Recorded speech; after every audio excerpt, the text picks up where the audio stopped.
Hey everyone, in this video we'll build a SecureMR app that just shows a GLTF object floating in front of you in the video see-through. We learn the core ideas of provider, tensor, pipeline operator. Um, so a provider that owns the resources, a tensor that holds the data, a pipeline that runs the operators, and then finally we'll execute. This is how the flow looks like in SecureMR. So let me import all the namespaces and headers.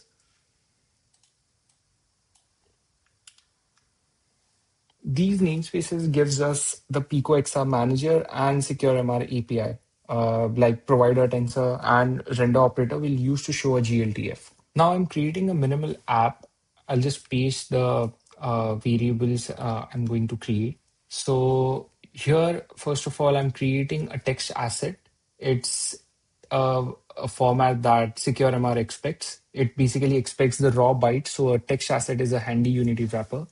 This is the helmet dot GLTF asset we would be passing. The VHT width and VHT height are the video see-through buffer dimensions the provider will request. Think of them as the size of camera frames we'll work with. And 1024 is a pretty good size to start with. So these are our private fields. First one is the provider. It's the SecureMR's root context. It allocates and owns device resources.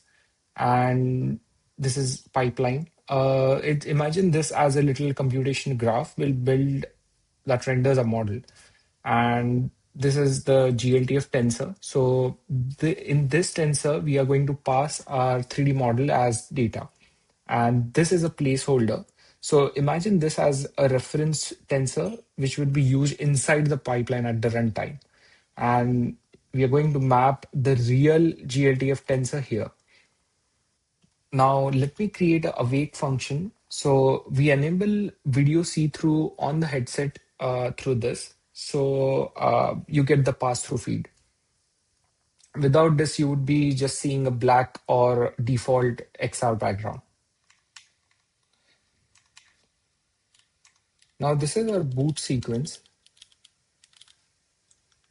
So our life cycle is simple. In start, we create the provider and then we create global tensors. These are the things we keep reusing during the whole process. So we are going to reuse these across all the frames. And then finally we build a pipeline and then we run it. Now we are going to create the provider. So a provider sets up SecureMR's context, including the rectified VST buffers. VST is video see-through. It's going to do it according to the size we provided and treat it as your main handle to SecureMR. Now we'll create global tensors. So this is a converted helmet GLTF into a SecureMR. So the type parameter here, GLTF, this tells SecureMR what kind of data this is, and we pass this dot 3D file in dot bytes. So the tensor now contains the full GLTF file bytes, and we can share that with the operators.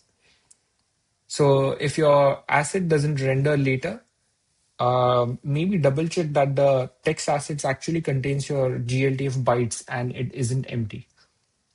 Now here we are going to build the pipeline.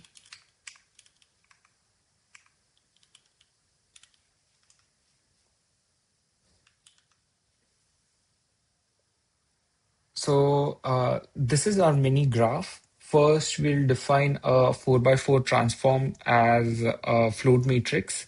So I'm scaling it by 0.5, so the model is half the size, and moving it up by 0.25 meters on Y, and 1.5 meters in front of the camera. So negative Z. So this is common in front of you direction in many right-handed world spaces. So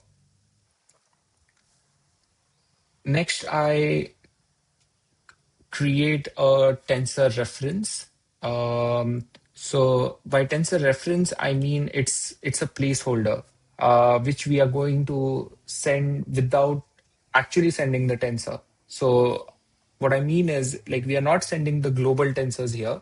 We are creating their copy into the placeholder, and that's what's getting passed to the pipeline. Then we finally create the switch GLTF render status operator. It giving it two operands, which is GLTF and world pose. So GLTF is the placeholder we'll fill with our actual model, and world pose is the transform matrix we just built. The operator controls a GLTF's render state and pose in the world. Again, you would be seeing all these references in the documentation.